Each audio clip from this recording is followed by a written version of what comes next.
Mandi is an active DAX trader and an expert in human behavior, having trained and fully qualified as a professional coach, NLP Master Trainer, and is a certified eDisk behavioral profiler. She's been working with traders across the globe, helping them to overcome trading challenges and optimize their trading performance for the past 15 years. 15 years, Mandi. First of all, welcome to the podcast. Thank you so much for having me, Sylvia. Really Yeah. appreciate it. I really look up to women traders who keep going on for decades, so it's an honor. Thank you. So you can start maybe by sharing your first experience with the markets, why you decided to become a trader, and how you found your path into trading psychology. Okay, so I have to tell you, I remember actually when I never shared the story, so it will be exclusive for you. I never, when I was studying at university, I was madly in love with this guy, and he was into the stock market. And I remember they had these walls full of charts, and I was standing in front of the charts, hoping he would walk past, and pretending that I understand what it is, but I had no clue. I had this self-image, Sylvia, that this is something for the smart people, but not for me, even though I was studying business. But I never saw myself as someone who can trade the stock market.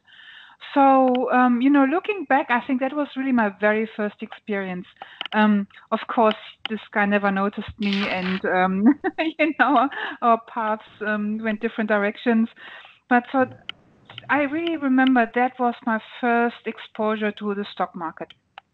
And then fast forward a few decades later, I came to Australia and I wasn't allowed to work, and I felt incredibly lonely, and I was trying to make friends, and I found it incredibly hard.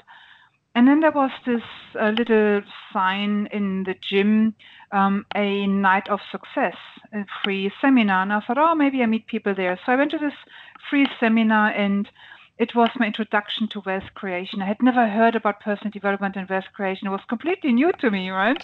And so what they did, of course, in this free seminar, they on-sold to a paid seminar, and that was called a 3-day wealth accelerator. And at the time, it was just all new to me. But looking back, it was so basic. And I think it was like 3,500 Australian dollars, which was in 2001 a lot of money, right? So I signed up for this seminar, and they taught property, options trading, and business in 3 days, right? How can you do that? But then, of course, they said, well, if it is all too difficult for you, give us your money and we invest it for you. And then I went to the bank and borrowed $10,000 and gave them my money. And you can imagine how the story ended, Sylvia. The guys who had organized it, or who had run that seminar, they took all the money and disappeared to America, never to be seen again. Now, I was lucky. I only lost $10,000, even though it was a lot of money for me. But there were people who had mortgaged their houses and their farms, and they were struggling. It really impacted them badly. And so, yeah, that was my first exposure to the stock market. And then this option trading part. And then the organizer of the seminar, he said, well, sorry, we can't give you your money back, but you can choose another seminar and go there for free. That's the only way we know how to make up for what you experienced, this betrayal. And the only seminar, I remember it was in August. It was August already in that year. The only seminar that was left for the year was an options trading seminar, a 3-day options trading seminar. And I didn't want to wait for the following year, and so I said I go to this seminar, even though trading is not for me. But at least I get somehow a little satisfaction for the money that I've lost. And then you can imagine the option trading seminar was designed in such a way that it seemed very easy to make money. That was already happening in 2001, not only now. There were already gurus, and yeah, it was. I was hooked. I thought, wow, that is what I want to do. And for the first time, I saw myself being able to maybe understand the stock market and to succeed in it. that was my introduction to trading. Of course, you can imagine, it took me not until the end of the year, as I had hoped, to become successful, or at least to resemble some sort of success. It took me 7 years to get there. And when we talk success, it doesn't mean consistently making money every day, because that's not success. It was really understanding and grasping the markets and starting to have some income coming in. So yeah, it took me 7 years, a little less, so 6 years. So 2001, 2007, 2006, 2007, I started having some runs on the board. And so your second question was how I found my path into trading psychology. Now, what was really interesting, as I said before, I have never known or heard about personal development or wealth creation. I lived, so I'm born in Germany. After university, I moved straight to Hong Kong. I was in Hong Kong for 5 years, and then I moved to Australia. So my life was busy. My life was going well. I had really well-paying jobs. My relationships weren't going so well, I must admit, but I thought that's just normal. And then I struggled tremendously with trading, meaning the emotional side of trading. I remember during the options trading course, that 3-day event, they were talking about the common pitfalls of trading, like not being disciplined, like jumping into a trade, like letting losses run and taking profits too early. And my response, very naively, was, come on, I'm German. We Germans, we invented discipline. That does not apply to me. Little did I know, Sylvia. And so, yeah, it wasn't going so well, was it? I was completely unrealistic of what I was capable of at that time of my development, and was in pain about my performance. I hated taking losses. It was just really, really an emotional roller coaster. And then a friend of mine said, do this course, Landmark Education. One of the well-known trading educators in Australia did Landmark Education, and that's how he became successful. Do you guys have Landmark Education in South Africa? I'm pretty sure you do. They're all over the world. Do you know them? Yeah. So I did Landmark Education, and I was sitting in the course, and I'm like, oh my God, I did not know that some things that I experienced in my life are maybe not normal, that that my emotional roller coaster is not normal, that the difficult relationship with my parents is maybe not normal, and that it can be changed. So it was like a complete eye-opener. Now, Sylvia, I did not become a better trader when did I do it? I think I did it in 2002. Or 2003 it was, I did Landmark Education. I did the Tony Robbins UPW in 2002. I did not become a better trader, I can tell you that. But what I got was so much more worth. I started repairing the relationship with my family. Because there was no coincidence that they were in Germany and I was at the opposite side of the world in Australia. And even that has been a long journey, but I can really say that today we worked our way through, and we are a really close-knit, loving family, even though I'm still here, but we are now very, very close. So that was my path in trading psychology, that when I did the Landmark Forum, that I realized that there was a lot of work for me to be done. And so, yeah, then I studied neurolinguistic programming. I became a coach. I studied behavioral profiling. And, anything that I could find, anything that resonated with me, Buddhism, because I used to love to go to Thailand. And of course, having lived in Hong Kong, there was also a lot of mysticism. I had a Jewish boyfriend for a while, and then I was introduced to the mysticism of the Kabbalah that I loved studying. And so everywhere where I could find inspiration in how to become a better person, how to become a person that's more connected with myself and the universe, so to speak, I studied everything and absorbed it. So that was my journey into the performance psychology, trading psychology. That's interesting. Let's go back to your earlier days, at the point where you attended the seminar. It's Mm-hmm. funny how people think that they can attend like a 3-day workshop and become traders, or entrust maybe a broker, or those, like the people who literally scammed you money to invest. And yet from your personal experience, you took about 7 years, you say, to start making money off of trading. What can you say about, people investing in learning fast before putting down their money, either for themselves or entrusting people with their money to invest for them when it comes to trading?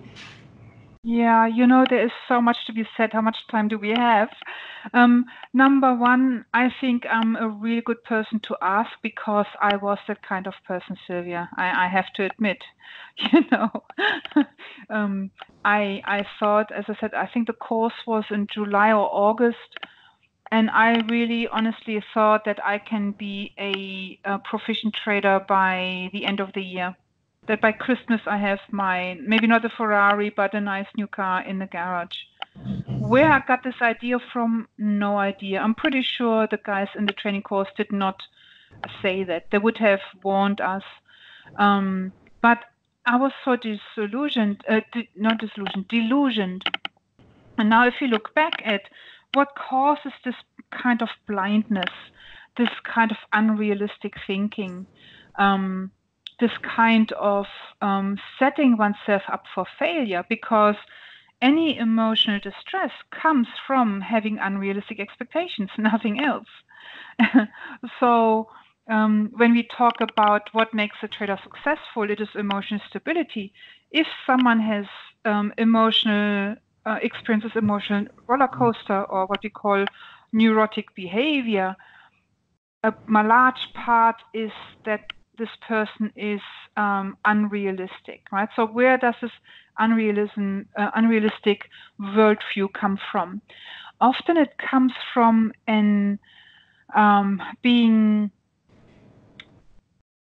overly emotional in terms of the part of the brain that has been developed was the amygdala. So, and the amygdala again has several layers. So I just try to keep it very simplified. Okay, a neuroscientist would most probably,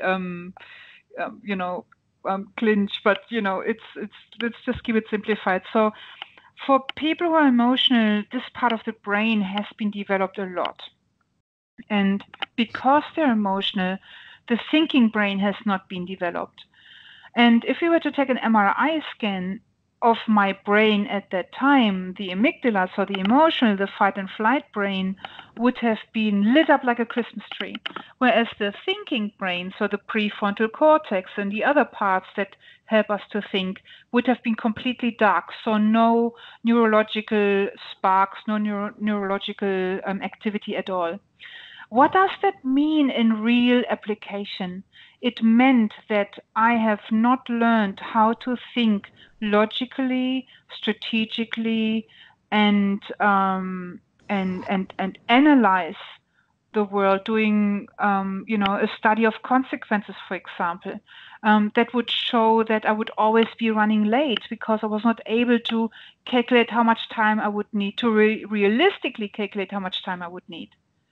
So a simple example, I'm sure many people can relate to that. I had to go to work, let's say at 8 o'clock, and then the alarm would go off at 7 o'clock, and I would think, oh, just 10 more minutes, 10 more minutes. And I would start calculate in my mind how much time I would need to get ready. And let's say, first I thought, oh, 20 minutes. And then, oh, I can do it in 15 minutes. I can do it in 10 minutes. That was completely unrealistic, and that's how I was running late all the time, because I did not have a structure of thinking. I did not have a method of thinking to be realistic. So I was driven by my emotion, wanting to stay cozy in bed a little longer, rather than being able to realistically analyze a situation and make a call on when I had to get up. Does that make sense? Yeah, that does make sense.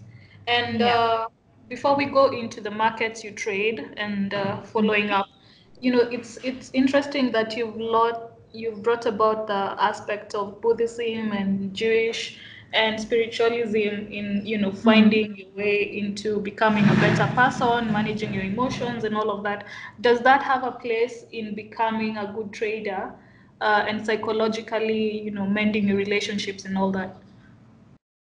Yeah. So again, if we look at what causes emotional behavior, then if we go to the very, very core of it, it is something that is usually maybe guilt.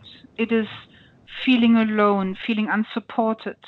It is all those experiences that we have in life that we are afraid of, that we find difficult to deal with. The fear of abandonment.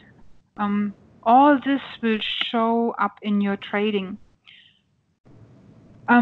So when you look at humans, there's usually, I'm keeping it very, very broad, two types of people. So how come some traders, not most, some traders are able to get into the markets and to become successful fairly quickly? So look at someone like Linda. Yeah, Linda Rushka, I know you interviewed her, right? So she is someone that we call over-functioning. And what over-functioning means is that they are, and that's kind of coaching language, right? So just bear with the words that we are using. We could call it anything, right? In where I learned, we call it over-functioning.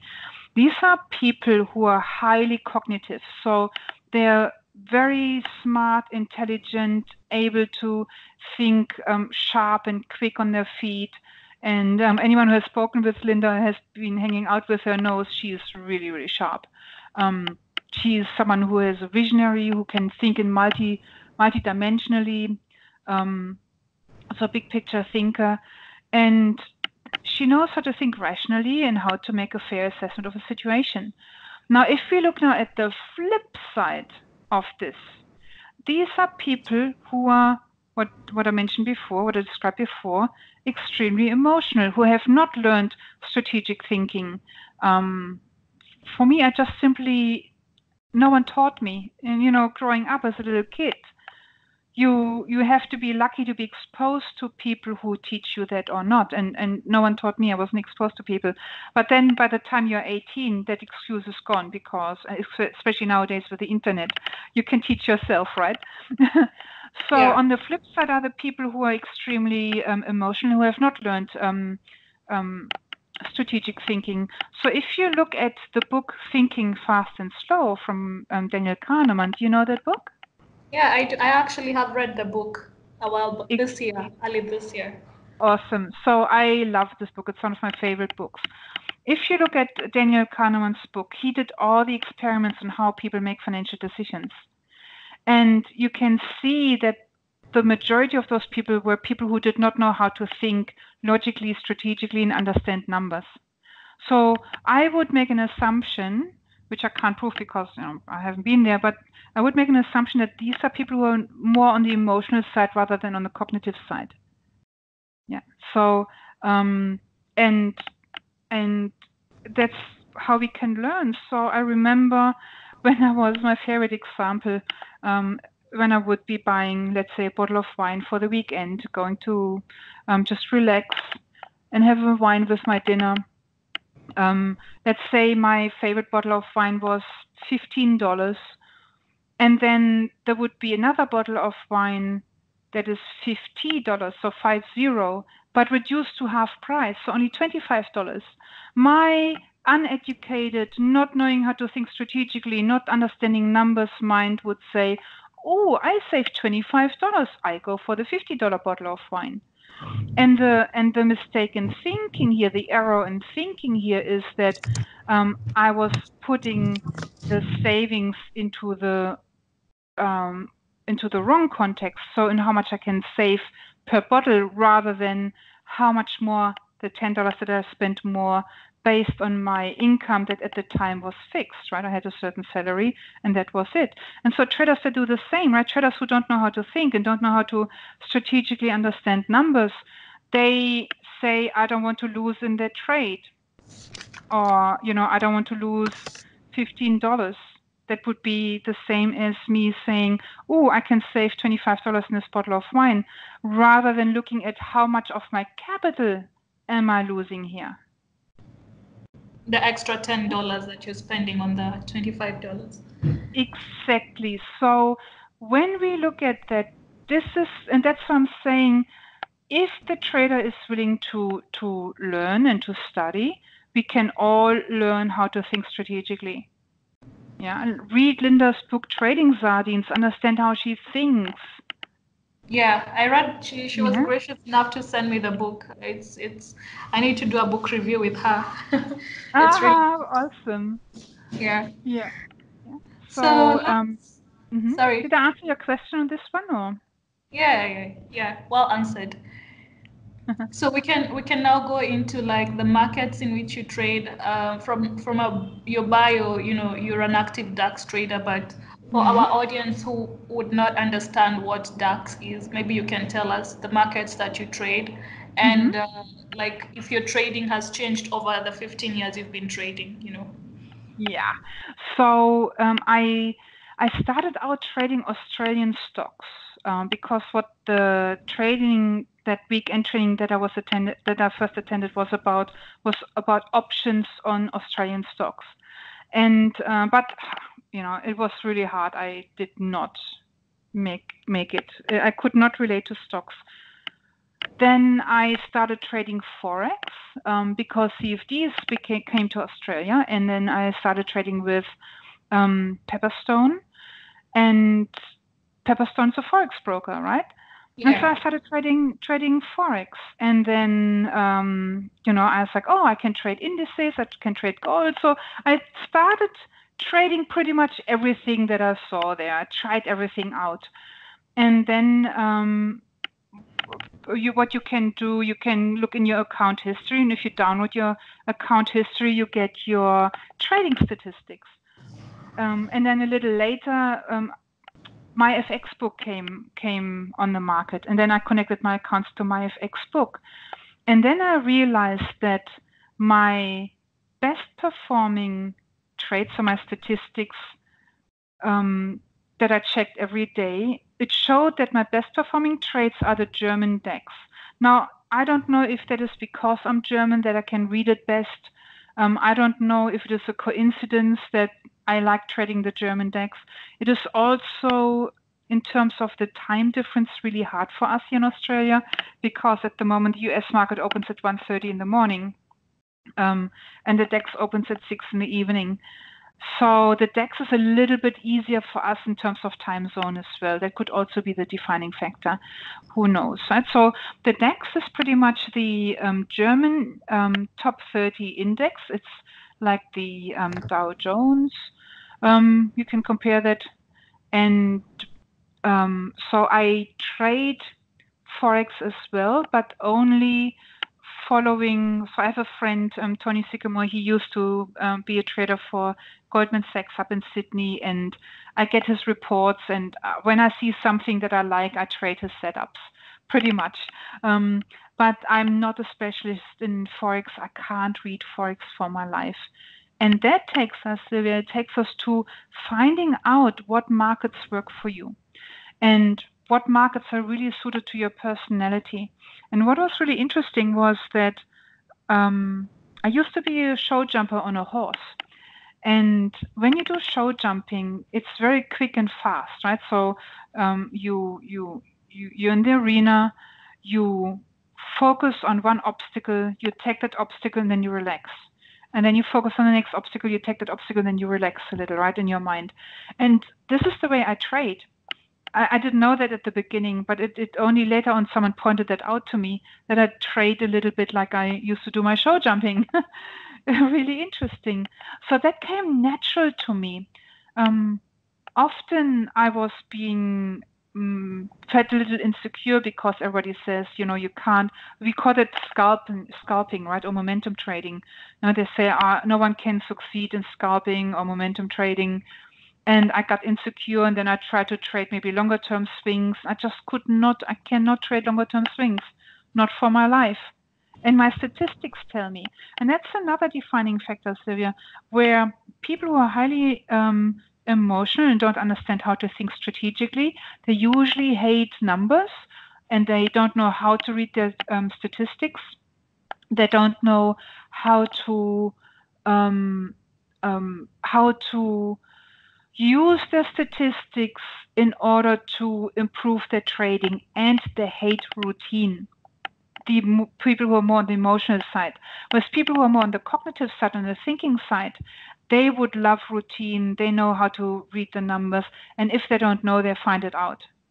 Yeah, and so I had to train myself. And the way I trained myself was with Steve Ward's work. Do you know Steve Ward? Have you interviewed him? No, not yet, but maybe you can link me up with him.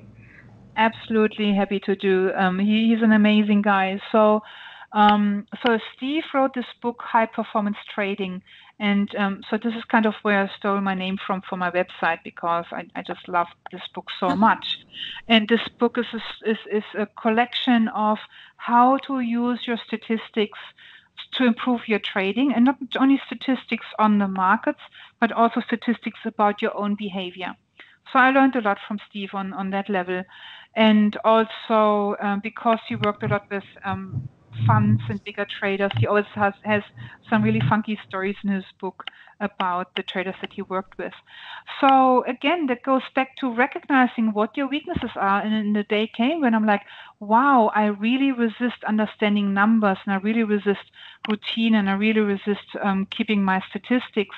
There is for sure something for me to learn here. And so I went out and did that, even though I hated it. And I became a statistics monster now, because I understand it now, and my brain is trained. It's like building a new muscle. At the beginning, it's immensely difficult to think that way, but your brain gets used to it. And now I love my statistics. Everything I use, everything I do, I keep my statistics because I love it so much. It gives me certainty. It makes me feel confident because I have an overview. Yeah. And it's true that you're talking about the importance of statistics, because as traders, we're in the probability game. And so you cannot uh, just ignore the numbers and hope that your performance will improve if you can't measure what you're actually doing. So that's really, Exactly. Yeah. yeah. Well said. Well said. Yeah. So, can you say that your type of trading, is it manual, or are you on a systematic kind of trading model? Yeah. Look, I'm quite old, so it's manual and very I wouldn't say it's systematic. So I do follow a certain structure of how I read the market, but I am very intuitive as well. So that's on the flip side, the advantage when you're a highly emotional person, because once you understand how to harness your emotions to help you get on top of your game, because not all emotions are bad, right?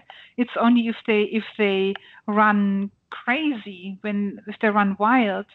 And I always like this example with Linda's dog. So Linda has two dogs. One is Zoe. She is well trained. She went to puppy school. She's a Hungarian Puli. And so she listens. She can walk off the leash. No problem at all. And then Linda has this little crazy dog called Domino, and he's a rescue dog, and he has abandonment issues. And he's so cute. He's a little Jack Russell mix, and but he, you can't let him off the leash where there are cars, because he doesn't listen. He would just run across the street and maybe cause an accident. So our thoughts and our mind and our emotions can be the same. If we don't tame them and take them to puppy school, then they can be very dangerous, and they can really destroy our lives. However, when we learn how to manage and tame our emotions and take them to puppy school, like Zoe went to puppy school, then they can be our best companion. They can really help us to succeed and live life to the fullest. And that is really what it's about. So the journey of trading, like being an athlete, as an athlete, you train your body to obey, even though your body has to do certain movements that are not natural to the body. Whereas in trading, it's this way of thinking that is not natural to us, right? That we have to train our mind to think in that way. And it's interesting that you're saying that even though you're still a manual trader, the only way you can become a good manual trader is by managing your emotions. Yeah? Exactly. So not only managing, but harnessing them. So I use my emotions as a guidance system, because I do have good days, I do have bad days, and I encourage every trader to do that. When you have a trade, so when you did something stupid, which we all do, right? We're all human, and then you are frustrated and angry, that is feedback for you. And then you need to look at, what does my emotional guidance system tell me here about being angry and frustrated? Number one, now I need to find a way to get back into balance, because we all know that in an angry, frustrated state, we cannot make any good financial decisions, nor can we do that when we are in fear. That's the one step and one work that has to be done. The second part to that is that we need to look at, why is it that this behavior causes me so much pain? And I always like to use this example where, I used to be happy to spend $200 on a pair of shoes that I would never wear because they hurt. I love high heels, and it's like, oh, they look so pretty, and then they're in my cupboard and I never wear them. But then I would be not able to take a $20 loss in my trading. And $20 loss would have not affected me at all. And yet, my emotions came up. So now, rather than trying to fight my emotions, which most traders do, I work with my emotions. Like, what are they telling me? What are they telling me about me, my beliefs about the markets, my beliefs about my capabilities? Now I can start doing some really good work and say, I either need to change my belief system, or I need to train my mind. It has to go to puppy school again. So let's practice some mental toughness here. Cold showers, making up my bed in the morning, whatever it is. Because what happens is, we are supposed to take a loss, and then your mind starts arguing with you like a little kid that you sent to bed, right? They're like, I don't want to go to bed. I don't want to eat my vegetables. And so you need to train your mind to not argue with you. Right. Or if your mind starts arguing, you need to train yourself to say, that's all right, mind, be quiet, I do what needs to be done. Sorry, I cut in. No, that's fine. So, like, the part where you're talking about training your mind and your belief about the markets, does that mean you have a philosophy about the markets, and does that affect how you trade? Yeah, that is so interesting. That's my favorite part of coaching. When we look at markets, they are often a reflection of how we feel about authority figures in our lives. So I remember when I did Landmark and I thought about the markets, they always felt intimidating and dominating to me. Did not make sense, right? And I felt at the mercy of the markets as well. Like, I did not feel that I have control or power over my life. And that was partly why I had this emotional roller coaster. Emotional roller coaster is always feedback for us that we feel we are powerless, we are helpless, which we are not, right? And that feeling is an echo from childhood. My feeling of powerlessness and helplessness came from, I have an older brother, and older brothers, they like to play rough, and that was my experience. He was always better than me. He would make fun of me. That's what little kids do, right? It wasn't that my brother was an evil person. He was just a normal little boy. And so what then had to happen once I understood the connection, it was not about me trying to conquer the markets. It was me understanding my relationship with my brother and feeling peace in that. And so I remember my brother came to visit me in Australia, and so I remember he was talking to me in a commanding way. And for the first time, it was my early 30s, I said to him, you know what, when you talk to me like that, it's really uncomfortable for me. Like I'm your sister and not your staff member. And he said, I'm so sorry. I did not realize I was talking to you like that. Of course, it's, I don't mean it. That was all it took, and that changed completely my life. And now I felt resolved. I felt at peace. I felt validated by my brother because he took me serious. He took my feelings serious. He acknowledged them. And that feeling of being dominated and intimidated by the market completely dissolved, was gone. That is powerful. It's just following your story. It's just interesting how even your childhood stories and upbringing, you bring them to the markets because your thought process really doesn't change. And I guess that's why they say 80% of trading is psychological. Exactly. And it's not just in trading, Sylvia, it's everywhere in life, in our relationship with our partners, our relationship with our bosses at work, our health. The difference is that the feedback is not immediate. Yeah, so when we are trading and we have a loss, there is an immediate emotional feedback, or even when we have a profit, there's an immediate emotional feedback. At work, we might have an immediate emotional feedback, but it's like, oh, my colleague is so mean. My boss is so nasty. It's the fault of my boss. In trading, we can't say that. And that's the difference. Yeah.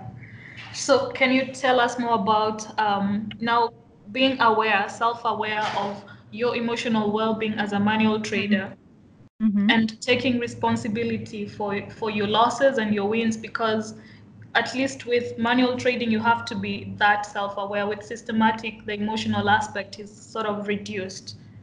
Yes. Yeah. So the thing is, and I think that's why I love manual trading so much more, because I still have that challenge to work with myself and the self-awareness. The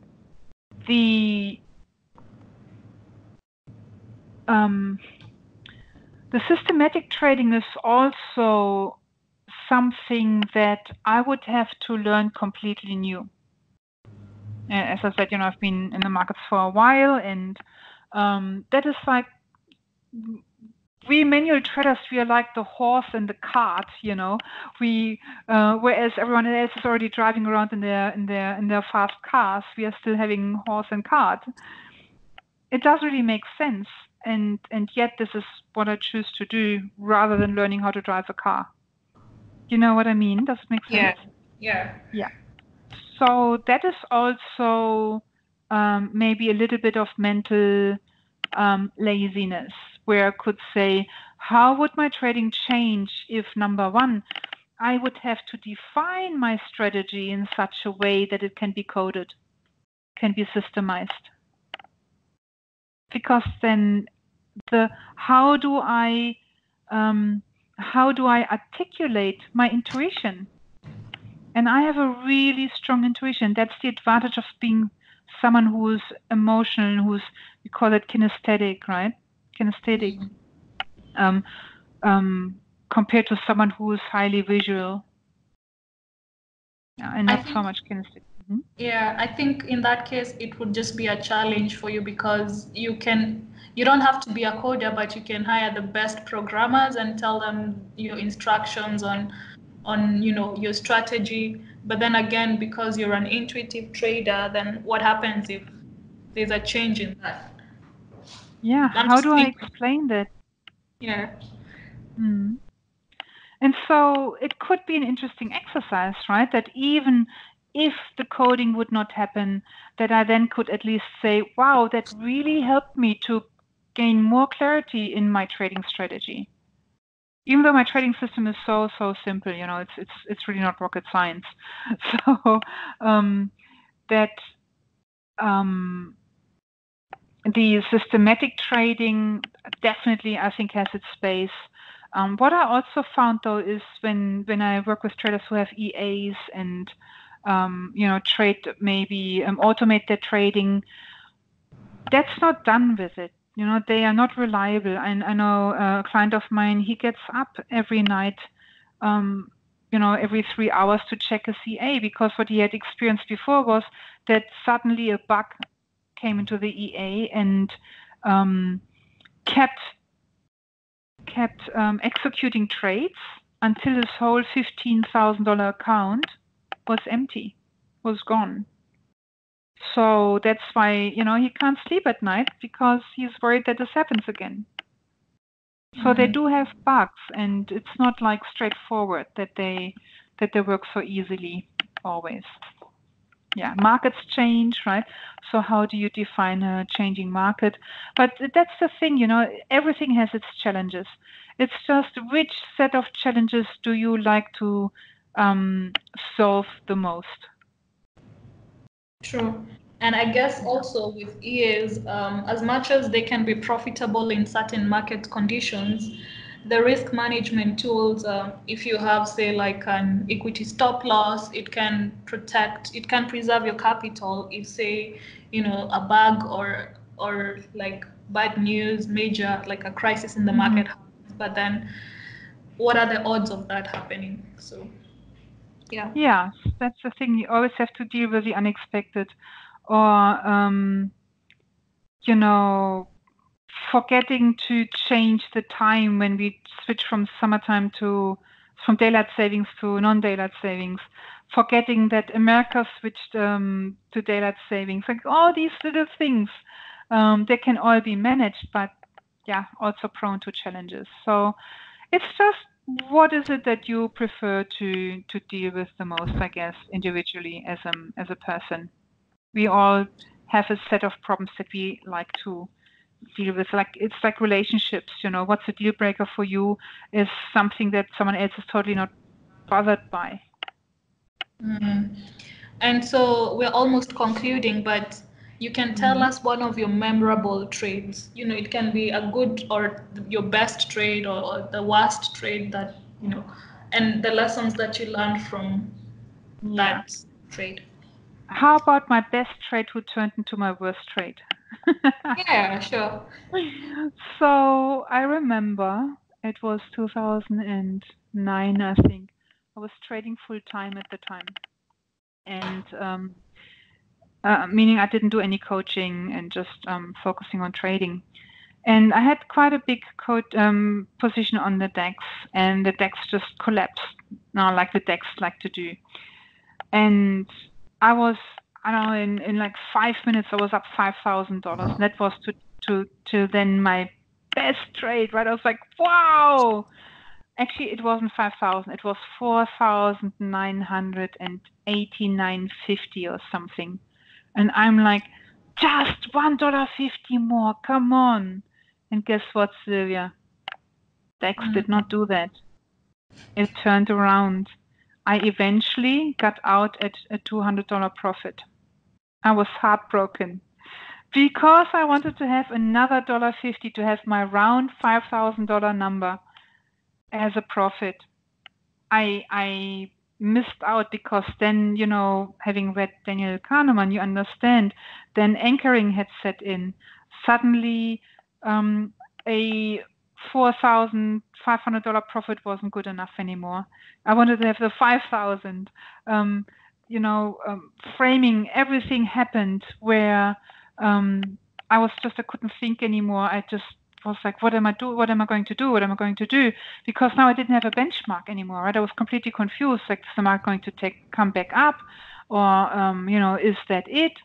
And so, yeah, as I said, it turned into a $200 profit, and so I didn't manage the trade at all. But it was also my first experience. So that's why, in hindsight, I have, I have learned a lot, because I was so hard on myself, and because I was hard on myself, I couldn't think properly anymore, and I didn't know my statistics right. I wasn't realistic. 4,000 would have been fine to take, and then maybe to re-enter the trade. But it was so fast that I also wasn't able to make a clear decision, because I don't know what this market is doing. And I know in hindsight, if in doubt, stay out, and all these things that we know. But in the heat of the moment, when you're under pressure, it is like there's a circuit breaker between your brain and your hand on the mouse. It's like they're completely not connected. And what I learned from that was to, as I said, number one, to be very kind to myself, to take my profits and run really quickly. That really taught me that. And that I could do it. It was like, wow, I did that. I did make a $5,000 profit. How I didn't take it, fair enough, but it was there on the silver platter for me. How did I do that? How can I repeat this? And then I started believing that I can do it again, because I've done it once. So I didn't start at the beginning. I focused on how I stuffed this trade up, how I could have had more. And then I shifted my focus to, no, actually, you know what? You rock. You did that. You can do it again. And then, my whole belief system changed with that. And I felt so much more confident about myself as a trader. And so one of the things that I also teach my traders is start with being kind to yourself and have compassion, even if you stuff up, even if you make mistakes. And be proud of yourself that you take this really hard journey. And then I say, and be rest assured, read Linda's book, Trading Sardines, and you will see that she made all the mistakes that you are making. And yet she turned out to be one of the world's best traders. So you can do it too with all the mistakes. Hallelujah, you don't need to be perfect. Yes. And looking back with all the challenges and all the losses, but being a professional, successful trader, would you ever trade like trading for any other career, or you're good with your risks? And that's a really interesting question. I would not trade it. I would not give it up. If I can, I would always keep doing it. However, what I also learned is that I spent a good part of my life studying and trading and being alone at home behind my computer. And I start doubting that now. I start thinking that, what did I do with my life really? Did I spend the best parts of my life sitting on my butt behind 4 computer screens? Because as you get older, you get less mobile. Yeah, so I'm still young enough to do everything that I want to do, but then also seeing that, maybe life is not always like that.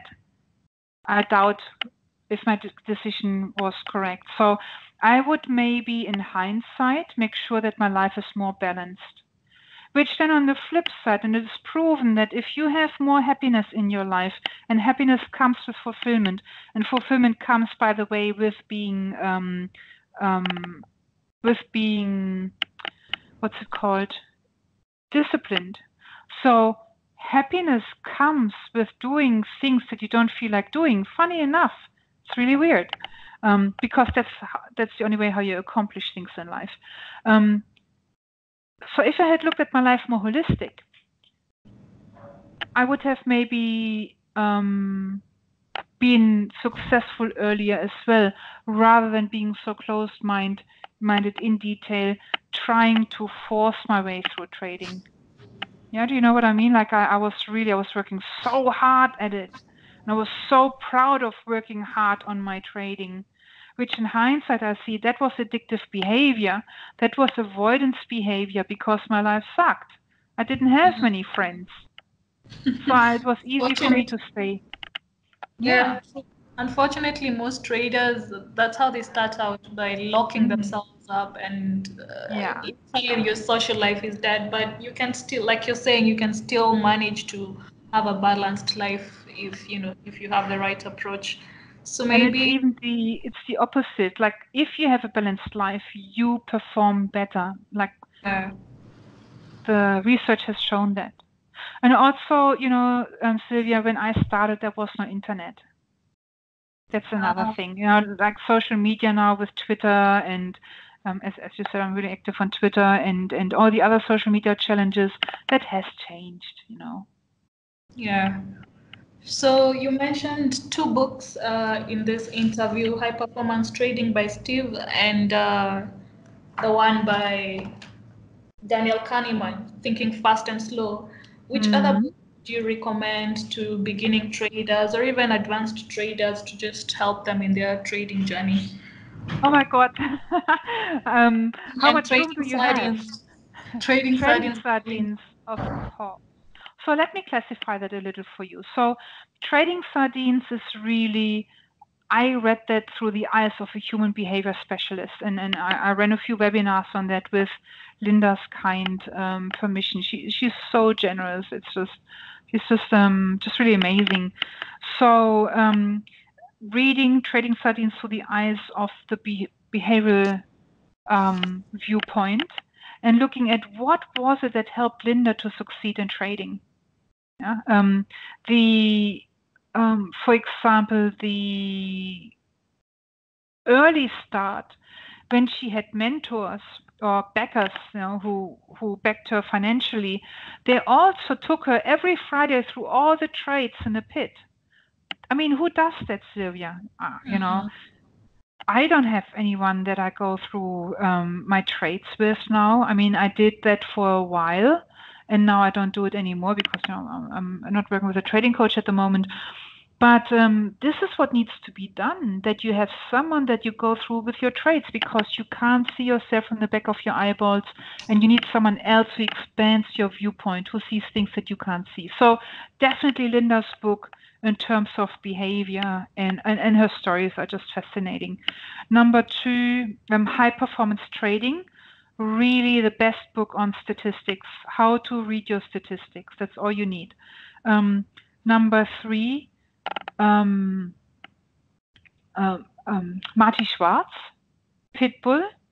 Pitbull gives you again beautiful insights into thinking, and I loved reading it because it's written as a story, so you don't really need to think much. You just go into the journey with Marty Schwartz, and you transform through reading the book, right? The journey.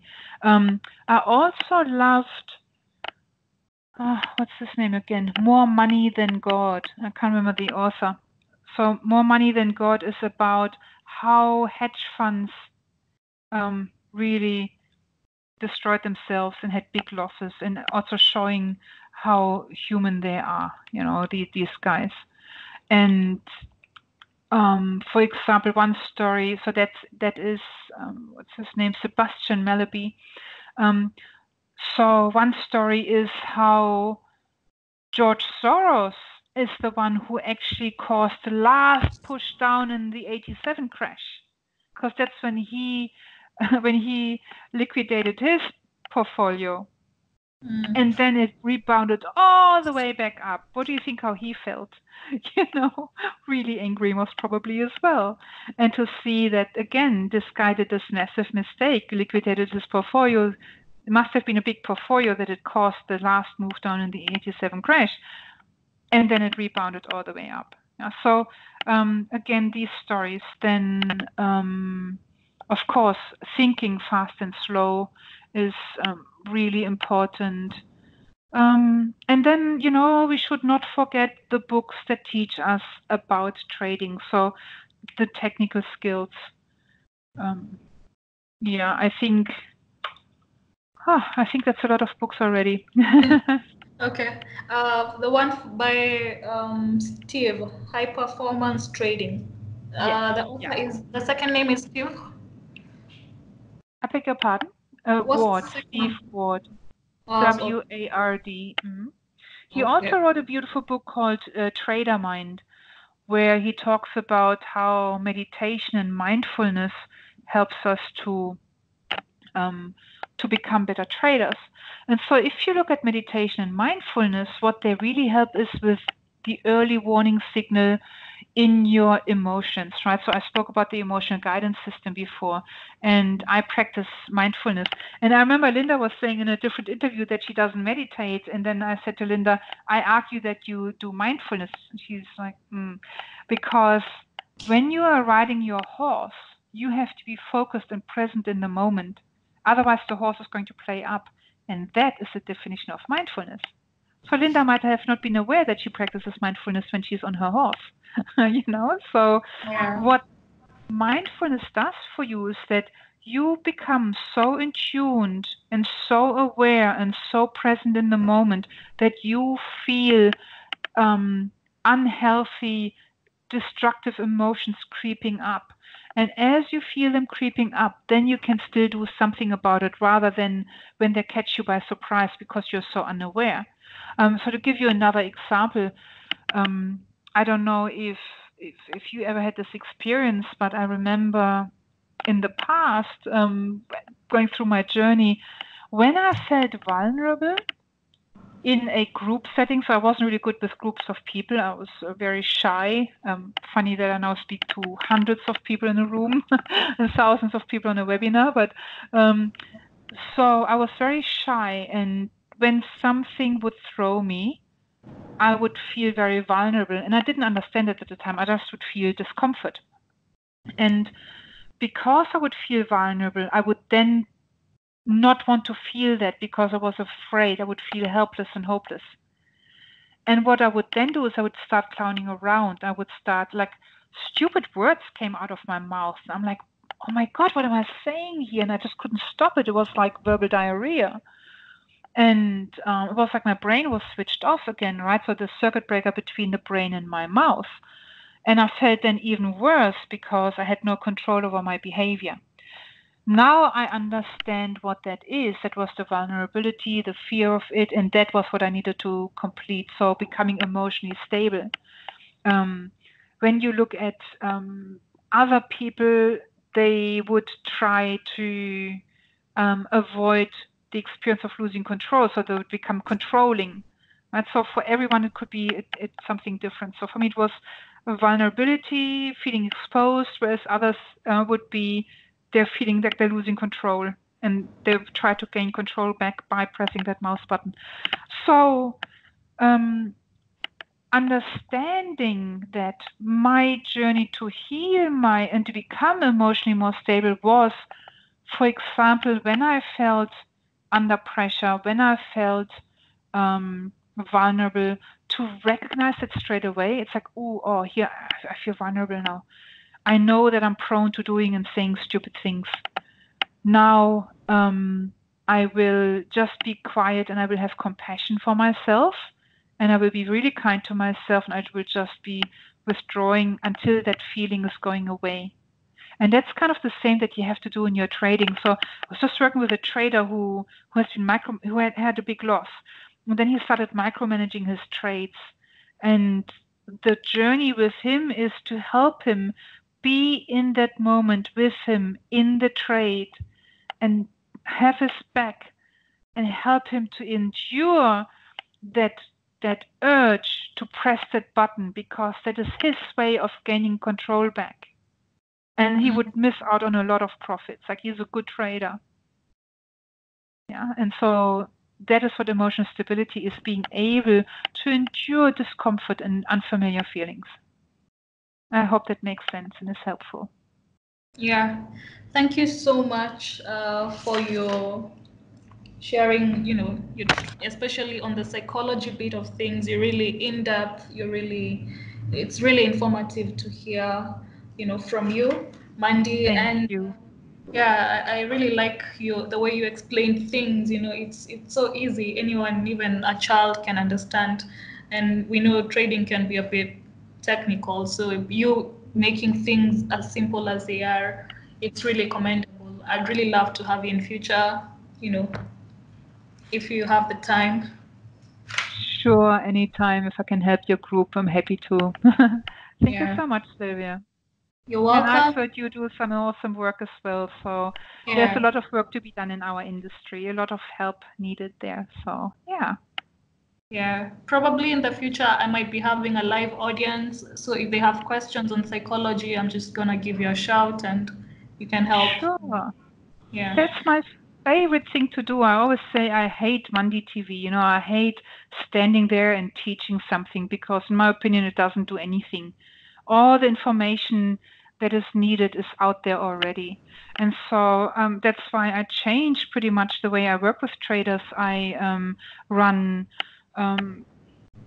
sessions where they ask me a question, I coach them through their specific question because that is helping them to apply what they already know. And it's the application that's the hard part. Collecting information and knowledge is easy, but then how do you apply that in your life, And Yeah. that's what I love helping. So if you have a live audience, that's my favorite thing to do. All right. Thank you so much. Mhm. You'll send me a photo to attach to the audio, and then I'm gonna send you the link after it's designed today. Sure. I'll send you that photo right now. All right. Thank you. Bye. Thank you. All the best. Bye. Okay. Cheers.